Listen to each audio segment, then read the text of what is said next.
네, 이슈 분석 시간입니다. 오늘 금요일인데요. 이슈 분석 오늘 첫 번째 이슈는요. 국회 본격적으로 블록체인을 논하나. 근데 물음표를 두 개를 붙였습니다. 정말 논하게 될지 안 하게 될지를 정확하게 알 수가 없어서 물음표를 두 개를 붙였는데요. 이제 임시국회가 시작이 됐죠. 이제 임시국회가 시작이 되면 대정부 질문도 하시고 뭐 여러 가지 앞으로 이제 국감도 있고 하는 그런 상황인데요. 과연 우리 국회에서는 어떻게 생각하고 있는지 한번 알아봤습니다. 그래서 국회 과학방송위원회에서 민주평화당 김경진 의원이나 한국당의 송희경, 자유한국당의 송희경 의원의 목소리가 특히 높았다고 하는데요. 이분들이 요구한 사항이 제목이 이겁니다.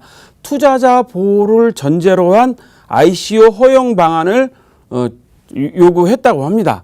근데 과학기술부 유영민 장관은 뭐라고 대답을 했냐면 금융위등과 협력해서 해외 ICO 현황에 대해서 보고하겠다. 그러니까 이게 사실은 여러분 국회라는 게 지금 당장 뭐 임시국회 때문에 하는 게 아니라 이전에 이미 그 현안 업무에 대해서 보고를 받았어요. 올해 현안 업무에 보고를 받았는데 거기서 이제 요구한 사항이 투자자 보호를 전제로 한 ICO 허용 방안인데 이렇게 대답을 했죠. 그러니까 조만간에 어떤 그 답이 좀 나오기는 할 것 같습니다. 근데 국회에서는 또 어떤 일을 했었냐면요. 국회 4차 산업특위특별위원회를 만들어서 6개월 동안 활용을 했습니다. 그래서 국회 4차 산업특위가 각종 정책 사안들에서 그 논의를 하고 이제 제안을 했죠. 그래서 여기서 이제 무슨 얘기를 했냐면 이제 블록체인이나 암호화폐에 대해서 법적인 게 좀 필요하다는 걸 이제 제시를 했는데 아직 정부는 답을 하지 않고 있습니다.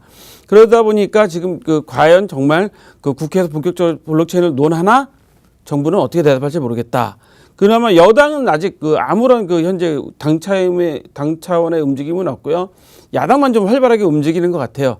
특히 야당 중에서도 뭐 특정 정당을 지지하는 게 아니라 많이 의견이 나오기 때문에 바른미래당 같은 경우는 조만간 또 4차 혁명 시대의 블록체인 정당이라는 토론회를 하겠다고 합니다. 그러니까 4차 산업 시대의 블록체인 정당, 그러니까 앞으로 인터넷 정당도 좀 활성화를 시켜보겠다. 돈이 많이 안 들어가고 여러 가지 좀 검증이 가능한 방향으로 좀 해야겠다라는 현재 토론회도 할 예정이라고 하는데요. 아무튼 간에 모든 당들이 이런 블록체인 기술이나 이런 데도 투표나 뭐 당 운영에도 관심을 가지고 있는데 여당에서는 지금 뭐 전당대회를 해서 그러신지 몰라도 당대표 뽑는 전당대회 때문에 그런지 몰라도 아직 아무런 의견들이 없으셔서 좀 안타깝습니다. 몇몇 분이 뭐 의견을 내기는 하셨는데 그게 뭐 중요하지 않습니다. 그래서 국회 입법조사처가 어떤 의견을 냈냐면요. ICO 선결 과제로 암호화폐의 법적인 성격부터 먼저 정의를 해야 된다고 제안을 했습니다. 원래 국정감사 전에 뭐 국정감사의 중요한 내용들에 대해서 국회 자료들을 국회의원들한테 배포하고 또 우리 공개를 합니다. 거기에도 들어가 있는 내용이기 때문에 하루빨리 국회에서 암호화폐의 법적인 성격을 빨리 정의해 주셔야지만이 블록체인 암호화폐 모든 기술이 좀 발전하는데 좀 도움이 될 것 같아서 첫 번째 이슈로 이제 삼아봤습니다. 두 번째 이슈는요. 미국 보험서비스협회가 블록체인을 이용한다. 뭐 이런 뉴스를 삼아봤습니다. AAIS 뭐 아메리칸 어세시에이션 뭐 인슈런스 서비스 뭐 제가 영어 발음이 좀 안 좋긴 한데 보험 서비스를 해주는 미국 전미 단체인데 1975년도에 생긴 단체라고 합니다. 근데 여기서 IBM 블록체인 플랫폼을 이용해서 시스템을 지원하겠다라는 것을 발표했어요. 그러니까 IBM에서 하이퍼 레저 패브릭이라는 이 현재 플랫폼이 있는데 이거를 기반으로 해서 IDL 시스템 구축, 그러니까 보험회사의 정보 데이터를 올려주는 시스템을 만들겠다라고 이제 공개를 했습니다. 그래서 미국은 보험 사업자와 규제 당국이 이 통계를 같이 공유하는데 이 통계를 공유하는 거를 이 블록체인 플랫폼을 이용해서 공개를 하겠다라고 한 거죠. 그리고 IBM이 검증을 하겠다고 했습니다. IBM이 검증을 하겠다고 했어요. IBM이 지원을 해주니까 어제 이슈 분석에서 세계은행이 MS의 플랫폼을 검수받아서 이제 채권을 발행한다는 것도 소식도 있었잖아요. 그러니까 선진국에서는 이런 채권이나 뭐 이런 정보를 공유하는 데 있어서 블록체인 기술이 점점 많이 들어오고 있다는 거죠. 그래서 이런 서비스를 이용하게 되면 보험회사들 간의 보고 절차가 간소화되고 보안이 향상된다. 또 비용과 데이터 처리 시간이 절감되고 정확성이 향상된다고 합니다.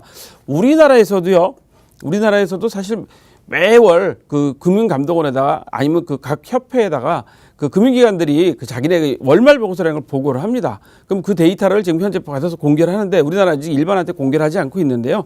이런 걸 좀 공개하는 하게 되면 이런 게 좀 주요한 자료로 좀 필요하게 될 것 같습니다. 미국은 워낙 이런 금융기관이 많아서 그런데 IBM 같은 경우는 해운사 머스크하고 무역 블록체인도 개발할 계획을 가지고 있다고 합니다. 그러니까 배들이 현재 어디로 이동하고 있는데 현재 내 화물이 어디 있는지 찾는 것들, 또 누가 찾아갔는지 어떤 내용이 있는 것들을 이런 모든 그 서비스를 무역 블록체인으로, 글로벌 무역 블록체인으로 만들겠다는 개발 계획을 가지고 있어서 IBM이나 MS도 현재 이런 블록체인 기술을 가진 회사들로 변신을 하고 있다. 그래서 두 번째 이슈로 삼아봤습니다. 세 번째 이슈는요, 월가의 암호화폐 시장 참여 시기는 언제인가? 블룸버그가 어제 보도한 내용인데요. 윙클복스 형제죠. 그 윙클복스 형제 한 사람이 진지하지만 시간이 걸릴 거다. 월가가 참여하려면 뭐 이분들은 사실 비트코인 ETF가 승인 거절을 2번이나 당했는데도 불구하고 지속적으로 노력하겠다 이야기했고요. 미국 규제 당국이 입장이 분명히 전에 기관 투자자들이 전망만 하고 있을 것이다라는 거죠. 그러니까 결국 그 불확실성 때문에 들어오지 않고 있다. 이런 내용을 하고 있어서 그 앞으로 그 월가가 참여는 하겠지만 그 정확한 규제 당국의 입장에 나와야지 참여될 것이다라는 의견을 밝혔다는 것을 세 번째 이슈로 알려드렸습니다. 마지막 이슈는요. 비트메인이 IPO로 해서 30억 불을 조달할 기회가 우리나라 돈으로 3조 4천억 정도 되는데요. 비트메인은 그 세계 최대 채굴 그 장비 업체인데 중국 베이징에 본사를 두고 있습니다. 홍콩 증권거래에서 상장할 계획이라고 하는데 기업 가치가 뭐 자기들 추산은 150억 달러라고 하는데 이 회사가 채굴 장비 시장의 85%를 현재 점유하고 있어서 암호화폐 시장에 미치는 영향력은 막대합니다. 근데 이 회사에서 만드는 게 주로 암호화폐 채굴에 최적합한 반도체 주문칩을 만들고 있어요. 그럼에도 근데 문제는 뭐냐면 ICO를 하더라도 현재 미국의 금리 인상, 미국하고 중국하고 무역 분쟁, 그다음에 비트코인 가격들이 좀 오르락가락하는 거, 그다음에 홍콩 증시가 그러다 보니까 약세장 뭐 이런 것 때문에 IPO가 진행할 때 투자자들이 관심을 갖고는 있는데 과연 어떻게 될 것이냐를 좀 관심 있게 보고 있다는 거죠. 만약에 이 IPO 제대로 진행되면 앞으로 많은 세계 투자자들이 투자가 들어갈 것이라는 생각을 하는데.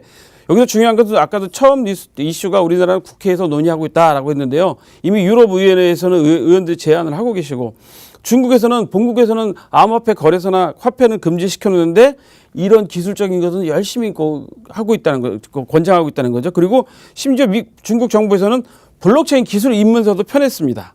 자, 어느 나라가 앞서갈지 여러분들께서 자세히 한번 살펴보시면 좋을 것 같아서 네 번째 이슈로 선정했습니다. 오늘 저희가 준비한 소식은 여기까지입니다.